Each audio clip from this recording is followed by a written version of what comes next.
Welcome one and all back to the lovely dog. Can I get a holler from my darklings down here? Anyways, I am still drunk from the last story time. This is about 5 minutes after I recorded the Goat Cheese Lady story, and we're playing another Juicy Beast game. This beast is still quite juicy. Fuck it, sure, why not?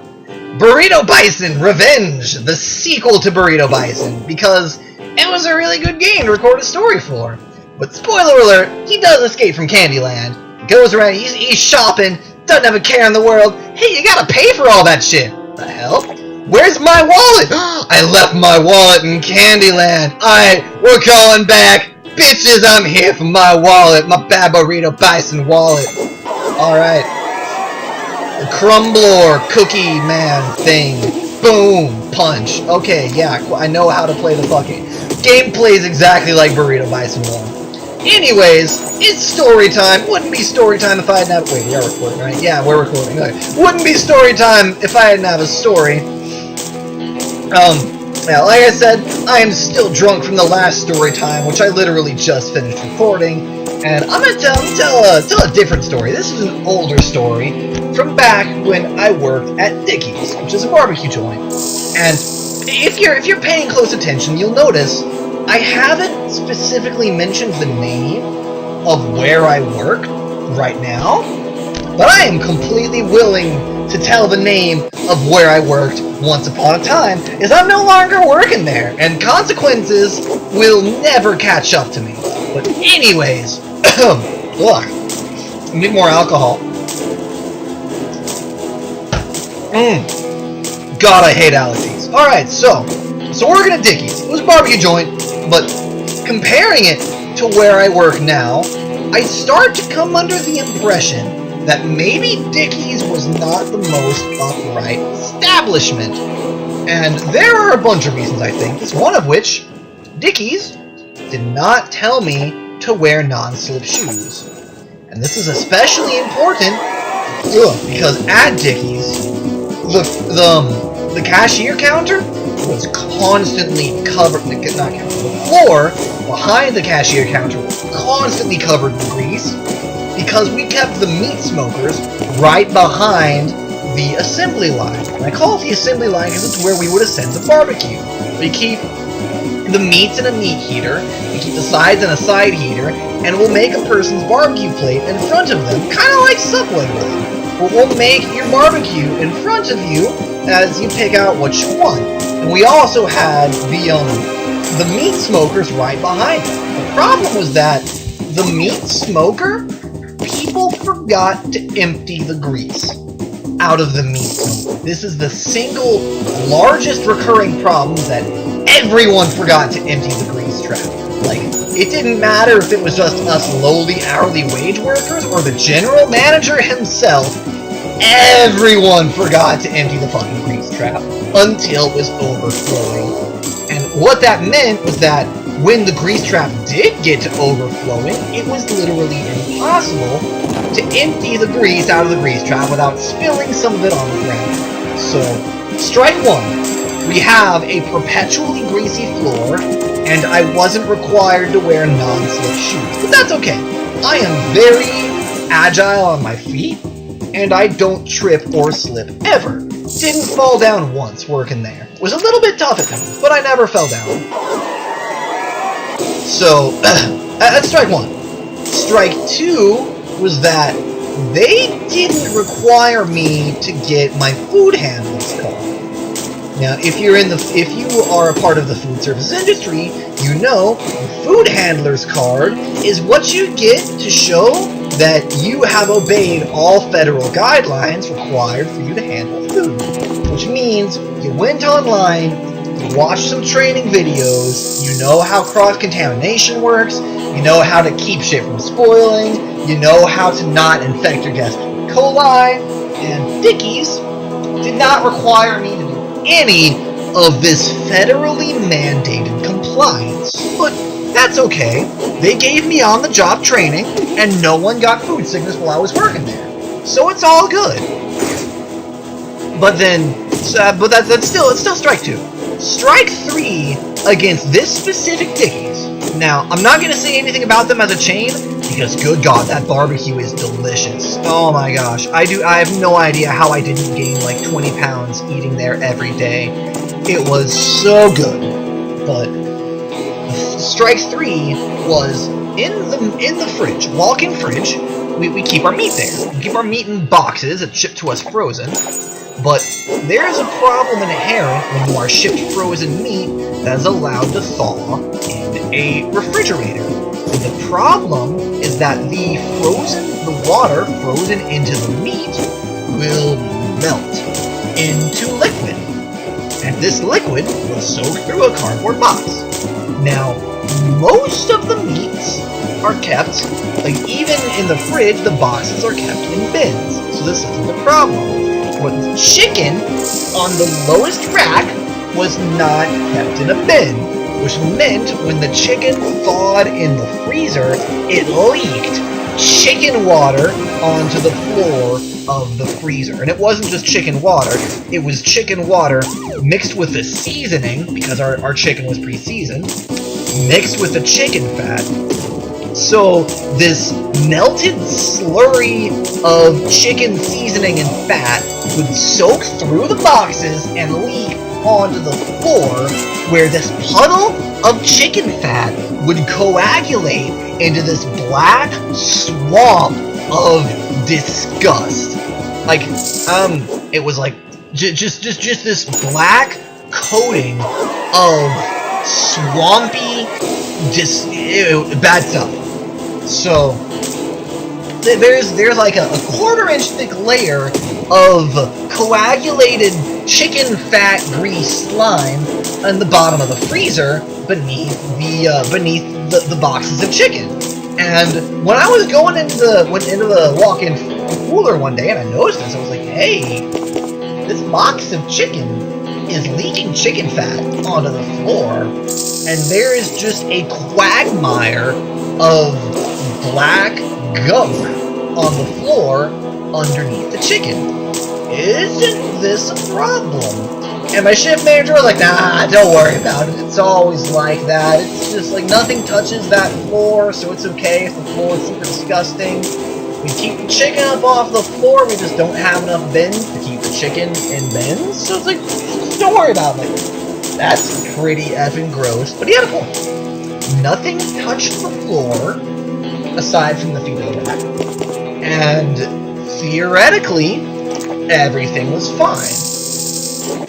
But little did I know, like 3 days after I made that comment, we get a notice. Oh, the health inspector's gonna come.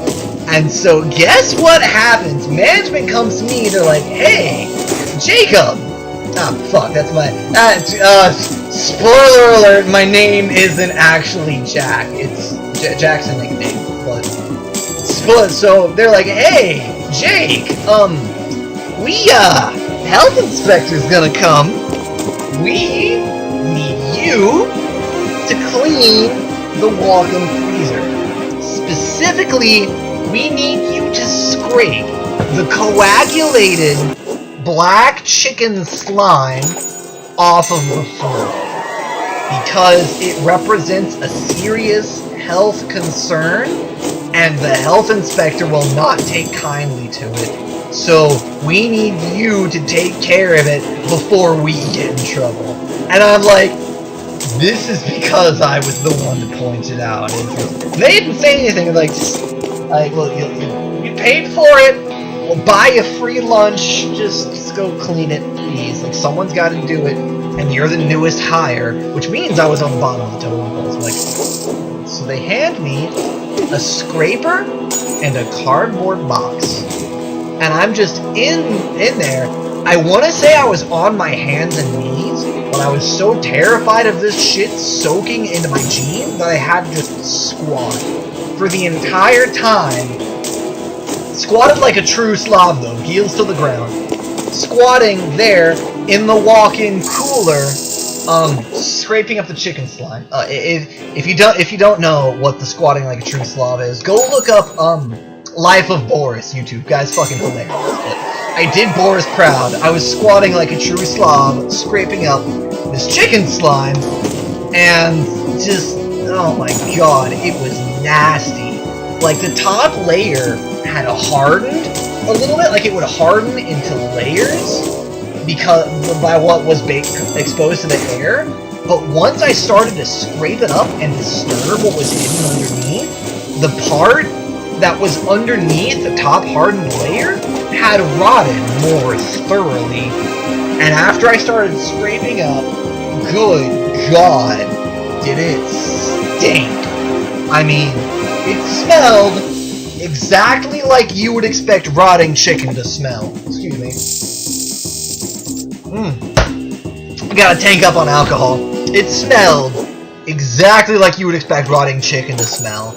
And if you've never smelled rotting chicken, just buy some raw chicken, add in whatever seasonings you want, leave it on your back porch for 3 days, and then go smell it afterwards. It's not good. Like, rotting food does not smell good.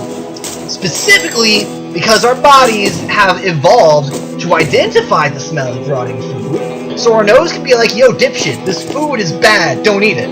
So, bad food specifically does not taste good. But this rotting chicken, oh my gosh, might be, I want to say, the 4th worst thing I've ever smelled. First place goes to gutting a deer, hands down, but that's a different story for when I'm slightly less drunk. So I'm cleaning up, I'm just scraping this gunk off the bottom of the fridge. And, like, I didn't know how thick it was at first, or how widespread it was. I thought it was just that corner. Oh no. The entire floor of the walk-in was covered in the seepage from this thawed box, from the repeated thawed box of chickens. I really had to ask how long it had been since anyone cleaned it. But I kid you not, by the time I have scraped every inch of the floor of the walk-in cooler and scraped it off into this box, I had at least a pound's worth of just coagulated chicken rot in this box. This box was 1 pound heavier by the time I finished that. Think about it. Think about 1 pound of meat spread over the floor. Actually, probably closer to 2 pounds. 2 pounds of meat spread over the floor and then left to rot for God alone knows how long. Oh my gosh. So I finish it. I bring it out. I show the man, like, here. I scraped everything off the floor. The new opponent, Brutus. I killed the cookie. Excellent. So I bring out my manager, I'm like, this is what was on the floor of the freezer. You guys need to clean this way more often. His eyes just widen, and the stink of it starts to permeate the restaurant. He's like, shit, dude, get that to the dumpster now before the whole restaurant smells like it. I'm like, okay, but I ain't gonna do this again. Get that chicken into some fucking plastic bins. So, after that, I get some, like, concrete cleaner. I clean it with a brush, which is way better than scraping off the rotten chicken again. Health inspector comes, we're giving grade A, and then the next day, we get a new box of chicken. And I see it dripping. I get my manager, and I point to the dripping chicken box, and I'm like, I ain't gonna clean the floor of this again. You get this chicken in some bins, or you can clean it your damn self. And then, wouldn't you know it, the next day, we have some new plastic bins to keep the frozen chicken in while it's in the walk-in cooler. Man, that remains, I'm gonna say, I want to say it's like the 4th or maybe the 3rd most disgusting thing I think I have ever done. First place, as I said, goes to field stripping a deer's carcass, which actually, that was actually kind of cool. It was disgusting, but it was kind of cool. I will tell that story later, but suffice to say, my dad's an avid hunter. I like to rifle hunt every now and then, and we don't just kill deer for sport. If we kill a deer, we have it turned into sausage, and we eat it. And that is how I morally justify hunting. Like, hunting for sport, that's not good. But if you eat what you kill, then that's okay. It's like, you hunt dove, you better clean and eat those dove. You hunt whatever you hunt, if you eat what you hunt, then that is acceptable. That is the way of the land. But I'm falling off track here. I wonder how drunk I sound, because I'm decently drunk. Like, I am too drunk to drive. It's a good thing I'm at home. And I am probably too drunk to be in public right now.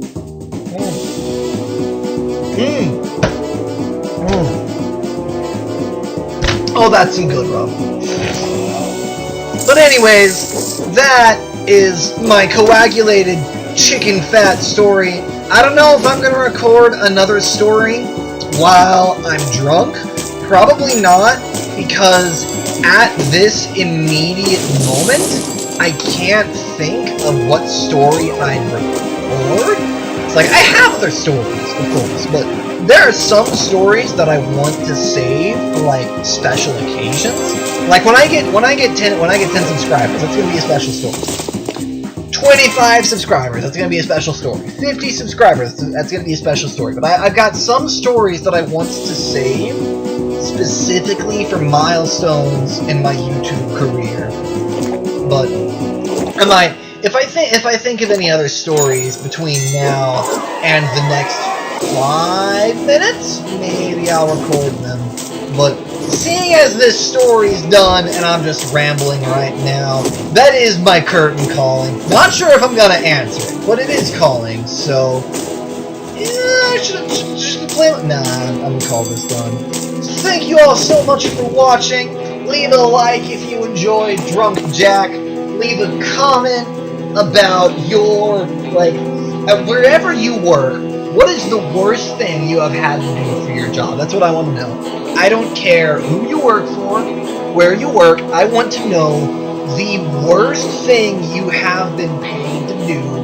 Tell me about it in the comments below. And I must bid you adieu for now, until I see you next time on the dark side. You keep it classy, folks.